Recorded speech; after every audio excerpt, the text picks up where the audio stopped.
ఆంధ్ర తెలంగాణలో తక్కువ ఫీజులతో high quality results ఇస్తున్న ఏకైక సంస్థ తిరుమల్ ఐఏఎస్ ఇన్స్టిట్యూట్. ఇది ఓ రియల్ క్రైమ్ థ్రిల్లర్ స్టోరీ. ఏ రీల్లో కనిపించని ప్లాన్స్, ట్విస్ట్లు ఈ రియల్ క్రైమ్ కథా చిత్రంలో ఉంటాయి. ఆస్తి కోసం ముగ్గురు వ్యక్తులు కలిసి చేసిన కుట్రకు ఓ అమాయక ప్రాణం బలైంది. ఓ మహిళ భీతిల్లిపోయింది. ఆంధ్రప్రదేశ్లో సంచలనం సృష్టించిన పార్సిల్ డెడ్ బాడీ మిస్టరీ వీడింది. దొరకమనుకున్న వారు దొరికి కటకటాల పాలయ్యారు. అసలు ఈ డెడ్ బాడీ సూత్రధారులు, పాత్రధారులు ఎవరు? వారు వేసిన ప్లాన్ ఏంటి? పార్సిల్లో డెడ్ బాడీ ఎవరిది? వీడిన పార్సిల్ డెడ్ బాడీ మిస్టరీ. అనుమానాలే నిజాలు. అసలు నిందితుడు శ్రీధర వర్మనే. శ్రీధర వర్మకు భార్య, ప్రియురాలు సాయం. వదిన ఆస్తి కొట్టేయడానికే ప్లాన్. అన్యాయంగా పర్లయ్య దారుణ హత్య. డిసెంబర్ 19 పశ్చిమ గోదావరి జిల్లాతో పాటు తెలుగు రాష్ట్రాలు ఉలిక్కిపడిన రోజు. చరిత్రలో ఇంతవరకు చూడని ఓ సంఘటన ఆ రోజు ప్రజల కళ్ళ ముందు కనిపించింది. అదే పార్సిల్లో డెడ్ బాడీ. ఉండి మండలం ఎండగండి గ్రామానికి చెందిన తులసి అనే మహిళకు ఓ చెక్క పెట్టెలో మృతదేహంతో పాటు ఓ లేఖ వచ్చింది. ఆ లేఖలో తాను గతంలో ఇచ్చిన 3 లక్షల రూపాయల బాకీని వడ్డీతో సహా 1,30,00,000 రూపాయలు చెల్లించాలని రాసింది. ఈ వ్యవహారం సంచలనంగా మారింది. పార్సిల్లో డెడ్ బాడీ సినిమాల్లో మాత్రమే కనిపించే సీన్. అలాంటిది పచ్చగా ప్రశాంతంగా ఉండే గోదావరి జిల్లాలో కనిపించని ఈ సీన్తో ఒక్కసారిగా గుండెల్లో గుబులు పుట్టించింది. ఆ రోజు నుంచి రోజుకో మలుపు తిరిగిన ఈ కేసును పోలీసులు ఛేదించారు. ఆస్తి గొడవలే ఈ ఘటనకు కారణమని తేల్చారు. ఇక్కడ దారుణమైన విషయం ఏంటంటే డెడ్ బాడీతో వదినను భయపెట్టడానికి పార్సిల్ కోసం ఓ అమాయకుడు బలి కావాల్సి వచ్చింది. మొత్తం ఈ కథలో 5 పాత్రలున్నాయి. వారిలో శ్రీధర్ వర్మ, రేవతి, సుష్మా అలియాస్ విజయలక్ష్మి నిందితులు. ఈ ముగ్గురు కలిసి 4వ పాత్రధారి తులసి అనే మహిళ ఇంటికి పార్సిల్ పంపించారు. ఆ పార్సిల్లో డెడ్ బాడీ పర్లయ్యది. డెడ్ బాడీ పంపించడానికి కారణం పర్లయ్యనే హత్యకు ఎంపిక చేయడం. అందుకు నిందితులు వేసిన ప్లాన్స్ వీటి ముందు ఏ సినిమా స్టోరీ కూడా సరిపోదు. పోలీసులు చెప్పిన ఒక్కో విషయం ఒళ్ళు గగురు పొడిచేలా చేస్తుంది. మధునూరి గంగరాజుకు 2 కుమార్తెలు కాగా పెద్ద కుమార్తె తులసి, రెండో కుమార్తె రేవతి. తులసికి నిడదవోలుకు చెందిన వ్యక్తితో వివాహమైంది.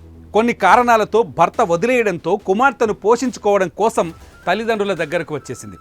2016లో సోదరి రేవతి శ్రీధర్ వర్మను ప్రేమ వివాహం చేసుకుంది. వారి వివాహం తర్వాత ఇంట్లో గొడవలు రావడంతో తులసి అక్కడి నుంచి వచ్చేసి వేరుగా ఉంటోంది. రంగరాజుకు 2 ఎకరాల 40 సెంట్ల పొలం ఉంది. 2 కుమార్తెలకు అరెకరం చొప్పున రాశారు. మిగిలిన భూమి తల్లి పేరిట ఉన్న ఇంటి కోసం మనస్పర్ధలు పెరిగాయి. శ్రీధర్ వర్మ, రేవతి కలిసి ఆ ఆస్తిని కాజేయడానికి కుట్ర పన్నారు. అక్క భర్త అప్పుల పాలై పరారవడం, అప్పుల వాళ్ళు ప్రశ్నించడం వంటివన్నీ ఎవరో చేసిన చేతబడి కారణంగా జరుగుతున్నాయని నమ్మించే ప్రయత్నం చేశారు. అప్పులిచ్చిన వారు శవాన్ని కూడా పంపుతారంటూ భయపెట్టారు. గత ప్రభుత్వ హయాంలో తులసికి పక్కా ఇల్లు మంజూరైంది. అది నిర్మాణ దశలో ఉంది. అప్పుడే శ్రీధర్ వర్మ మదిలో కుట్రకు తెరలేచింది. ఓ వ్యూహం రచించాడు. జూలైలో ప్లాన్ వేశాడు. డిసెంబర్లో అమలు చేశాడు. తులసి ఇంటి నిర్మాణానికి ఓ సేవా సమితి పంపినట్లుగా శ్రీధర్ వర్మ తన ప్రియురాలు సుష్మ సహాయంతో సెప్టెంబర్లో 2 సార్లు ఇంటి నిర్మాణ సామాగ్రి పంపించారు. అలాగే ఈ నెల 19న విద్యుత్ పరికరాలు పంపుతున్నట్లు మహిళ చరవానికి సమాచారం అందించారు. అదే రోజు సాయంత్రం మహిళ ఇంటికి ఓ చెక్కపెట్టెలో పార్సిల్ రాగా విధులు ముగించుకొని తండ్రి ఇంటికి వచ్చిన తులసి పెట్టె నుంచి దుర్వాసన వస్తుండటాన్ని గమనించి తెరిచి చూసింది. అందులో గుర్తు తెలియని మృతదేహం ఉండడంతో భయభ్రాంతులకు గురైంది. మృతదేహాన్ని పంపడమే గాక తక్షణం 1,50,00,000 రూపాయల సొమ్ము చెల్లించాలంటూ బెదిరిస్తూ లేఖ కూడా పంపారు. అప్పుడు అక్కడే ఉన్న శ్రీధర్ వర్మ ఈ డబ్బు మొత్తం చెల్లిద్దామని, లేకపోతే కేసులో ఇరుక్కుంటామని ఇంట్లో వారందరినీ భయపెట్టాడు. సొమ్ము తానే సర్దుబాటు చేయడంతో పాటు మృతదేహాన్ని సైతం ఎవరికీ తెలియకుండా మాయం చేస్తానన్నాడు. అందరూ భయపడిపోయి తన దారికి వస్తారని శ్రీధర్ వర్మ భావిస్తే తులసి పోలీసులను ఆశ్రయించడంతో కథ అడ్డు తిరిగింది. అప్పటి వరకు సాయం చేస్తానంటూ బిల్డప్ ఇచ్చిన శ్రీధర్ వర్మ పోలీసుల ఎంట్రీతో కనిపించకుండా పోవడంతో అనుమానాలు వచ్చాయి. ఈ చిన్న క్లూ ఆధారంగా పోలీసులు కేసులో ముందుకెళ్లారు. శ్రీధర్ వర్మను గాలించడంతో పాటు డెడ్ బాడీతో మృతదేహం ఎవరిది అనే కోణాల్లో దర్యాప్తు చేపట్టారు. అలాగే వారి కుటుంబాల్లో గొడవలపై కూడా ఆరా తీశారు. చివరికి 2 రోజుల క్రితం శ్రీధర్ వర్మ ఆయన ప్రియురాలు దొరకడంతో మిస్టరీ వీడింది. అతడిని విచారించగా విస్తిపోయే నిజాలు వెలుగులోకి వచ్చాయి.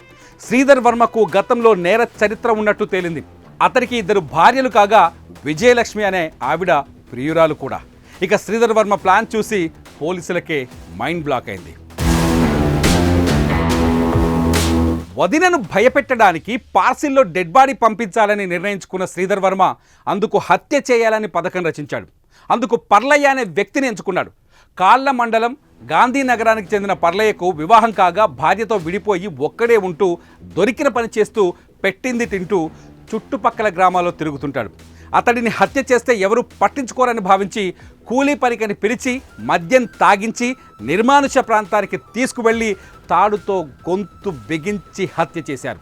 అనంతరం 2 రోజుల మృతదేహాన్ని ఇంట్లోనే ఉంచుకొని పరిస్థితులు తమకు అనుకూలంగా మారిన తర్వాత పార్సిల్లో మార్చి ఎండగండికి పంపారు. ఈ ప్లాన్లో ఆయనకు ప్రియురాలు సుష్మా అలియాస్ విజయలక్ష్మి సాయం అందించింది. విజయవాడకు చెందిన విజయలక్ష్మికి గతంలో 2 పెళ్లిలు కాగా వారి నుంచి విడిపోయిన ఆమె శ్రీధర్ వర్మతో సహజీవనం చేస్తూ ఈ కుట్రలో అతనికి సహకరించింది. ఇద్దరూ కలిసి ఈ నెల 19న శవాన్ని పెట్టెలో పెట్టి ఆటో మాట్లాడి ఎండగండికి పంపారు. 1,30,00,000 రూపాయలు ఇవ్వాలంటూ సుష్మతో బెదిరింపు లేఖ రాయించి అందులో పెట్టారు. ఈ విషయాలన్నీ శ్రీధర్ వర్మ భార్య రేవతికి ఫోన్ చేసి చెప్పాడు. తర్వాత ఏమీ తెలియనట్టుగా అక్కడికి అతను వచ్చాడు. కానీ వీరు వేసిన ప్లాన్ను తులసి పోలీసులకు సమాచారం ఇవ్వడంతో మొత్తం గుట్టు రట్టయింది. ఇదిగో పోలీసుల వెనుక చేతులు కట్టుకొని నిల్చున్నారు చూడండి, ఈ ముగ్గురు ఆ నిందితులే. ఈ రోజు నుంచి వారికి చిప్పకూడే గతి. వారు తప్పు చేశారు కాబట్టి శిక్ష అనుభవిస్తున్నారు. కానీ ఏ తప్పు చేయని పర్లయ్య హత్య అందరినీ ఇప్పుడు బాధ పెడుతోంది. అన్యాయంగా ఓ ప్రాణాన్ని తీయడం ఎంతవరకు కరెక్ట్? ఆస్తి కోసం ఇంతటి నీచానికి దిగజారిన శ్రీధర్ వర్మను ఆయన భార్య ప్రియురాలికి ఎలాంటి శిక్ష వేయాలి? మీరే కామెంట్ చేయండి.